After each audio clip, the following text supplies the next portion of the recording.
and a man who's doing just that. You just heard him play Giveton Gelin with his band Out to Dinner with Short Count Armageddon.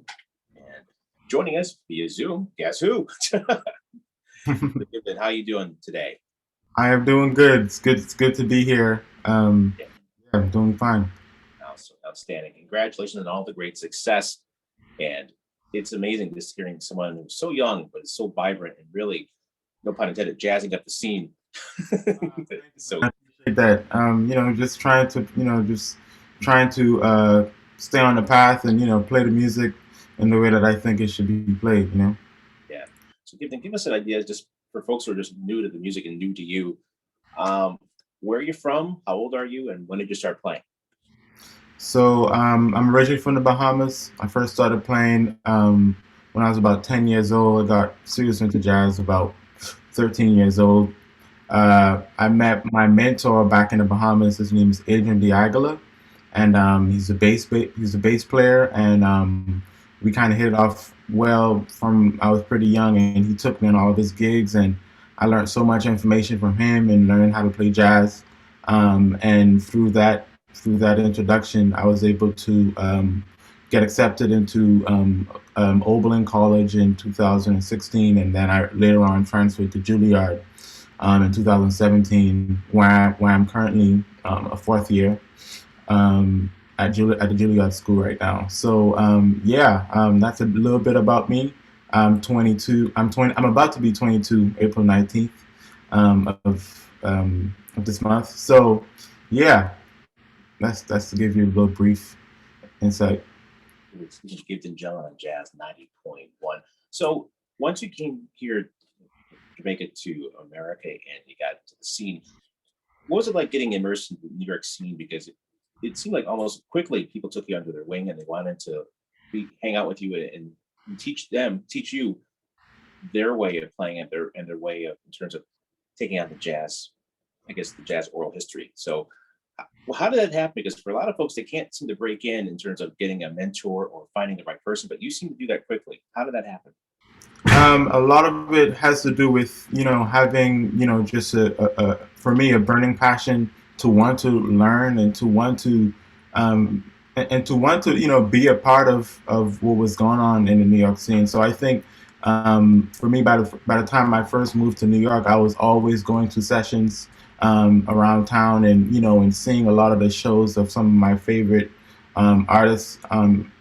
Such as Roy Hargrove, I guess is a great person to talk about right now because he was that person for me, and so I would see him all the time and I'd go to his shows. And I think having that consistency and not just having a goal in mind, but maybe going to it one or twice, but having consistency and and seeking the masters and seeking those people that you want to be in your life. So that was it for me. I went and I seeked out a lot of those great trumpet players, and they were very nice enough and to reciprocate that sort of that love for the music. So yeah.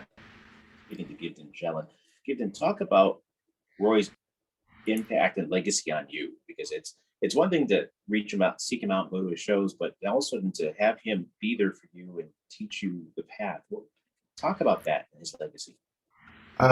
Yeah, Roy's legacy is one that is, none like any other, and he was one of the biggest inspirations for me on the trumpet. And so when I first was able to start to connect with him, it felt unreal because he was someone that was very selective, about the people that he do, share his time with, and so I felt really fortunate to be able to meet him at the time that I did. He was very much so in a place where he wanted to share and wanted to give back to the younger generation of musicians, and I was one of those people. I definitely learned so much from him because he was someone that taught by example, and just seeing the way he conducted himself and seeing the way he thought about the music just only allowed me to soak up so much more. Not Mm, just music, but also the outlook on life and how do you navigate. yeah, So he's definitely a big icon as far as the New York jazz community. yeah, and the world community too. Speaking to Giveton Gelin, So Giveton, talk about also the impact and the influence of Eric Wyatt on your development as a musician and as a person.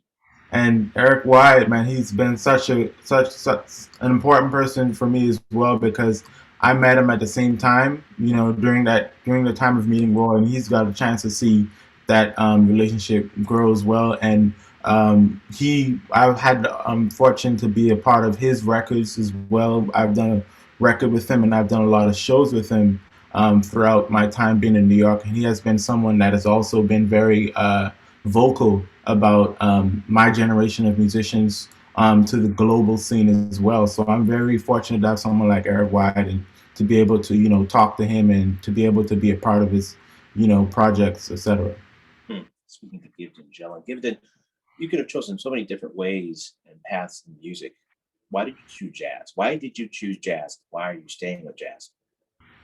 I remember when I was 13 and my first time hearing like great trumpet playing, it was this record by Nicholas Payton called The Tree Trumpeters. And I remember when I first heard that record, I remember there was something that kind of lit a sort of a burning desire, within my heart when hearing musicians play at that high caliber. And that to me, I never thought. For me, I played a trumpet.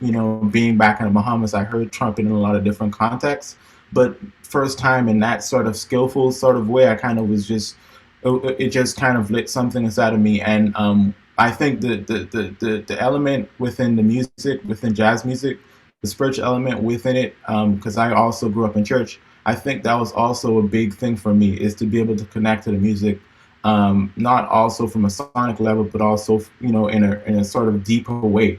So that was also important to me. It was important for me to be able to connect, for a deeper purpose. So that's why I wanted to play this music. Speaking of Giveton Gelin, Giveton, we in the past year or so, our lives have changed. What did you learn about yourself in 2020? 2020, man, 2020 was an amazing year for me because that was the year I was able to, just make myself visible to the world and releasing, my debut album, True Design, and a lot of that point in time, I was spending at home, and I couldn't necessarily, leave out of my situation, but I had to be with myself, during Corona. And the great thing was I was able to make a lot of, of internal sort of workings. I was able to work internally, and then I was also able to use that work internally and to actually be able to create more work. So I've been writing during the Corona as well. And so it's just been a great time to be able to regroup and to recalibrate and get ready for when things do open up. Speaking of Giveton Gelin, Giveton, as you know, we're a public station, and we're also out of a school district, a K through 12 school district, actually a P through 12 school district, pre-K through senior. And so, for folks who are learning about this music, especially younger folks, what advice would you give them? For folks that are coming into the music, what I would say is to spend time with it and to spend time with the music, and to really internalize the music. That's the only way that that's the only way that you can become an orator of it, is to be able to internalize enough of the information where it becomes a part of you. I feel like I feel like that's some of the most important. That's the most important part within playing the music, is to listen. So for all people that are interested in in wanting to play this music, I would say is to find out the records of the founding members of this music and spend time with them. And Giveton, for students who've been locked in and locked down, what advice would you give them? Because I think they want to get out and play with their friends, literally, but they haven't been able to. So what advice would you give them to continue on and not get discouraged? Yeah, I mean, it's been like that for a lot of us, where we have to stay home and we can't necessarily play it as much as we want, which is a part of the growth process within playing the music. But I find that for me, what helps is to find other ways to fill in those holes that we might have within not being able to go out as much. And so for me, I've been just really trying to work on some of those parts of my parts of my parts of my playing right now where I feel can also grow. A lot of the part of it is really working on your oral sort of ears, and your oral ability. That way you can improve upon when you are put on the bandstand. Because the bandstand is basically we're working in real time, and you want to work out everything. You basically want to build up your arsenal for when it's time to be on the bandstand where you do have to present or deliver in real time. So I just try to think of things that will only help me be a lot more equipped for that moment. So it's just preparing for the moment. That's the way I think about it. You know.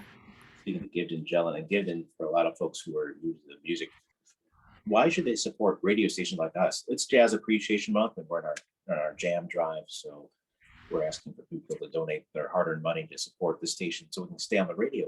So if you get on the pitcher's mound, pitch, brother. I mean, definitely. I would say, man, it's such a pleasure to be here. I appreciate jazz stations like yours because you guys have something. You guys do something very special within the music sort of world is to be able to present, to be able to present music, jazz music, especially, and to be able to represent it well.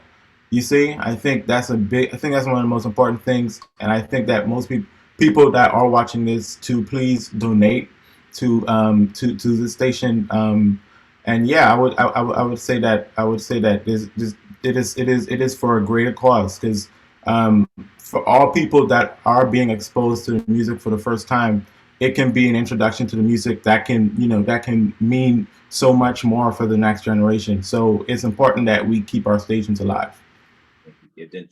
To learn more about you, where can we go? What websites or social media platforms we can go? To learn more about me, you can visit my website, giftongelin.com, my first and last name.com. I also have on social media, on Instagram, my first name at Giveton. Also Giveton Gelin on Facebook as well. So yeah, you can reach me through all of those platforms. And last question, Giveton, what music have you been listening to, jazz or non-jazz? We can check it out. I've been listening to a lot of Haitian music, actually. As you may know, having island roots, my parents are also Haitian, so I grew up, listening to that music, and I've just been revisiting some of the music that I grew up listening to. I think that'll be a. So, Giveton, give us an idea. Who are some Haitian artists that, for folks who don't know nothing about the music, indigenous music of Haiti? Who are some artists that we should check out?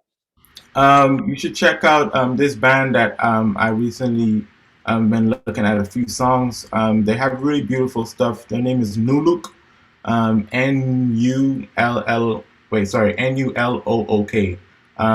Yeah, and they're a great band, and some of the songs that I like from them are called Aquila Faute. It's a French wording, but that's one of the specific songs that I've been listening to. I really like that band, actually. Appreciate the homework assignment, man. Go check it out. Outstanding. Speaking of Giveton Gelin on Jazz 90.1, Giveton, thank you so much for taking jazz further and spending time with us today. Thank you so much. It's a pleasure to be here.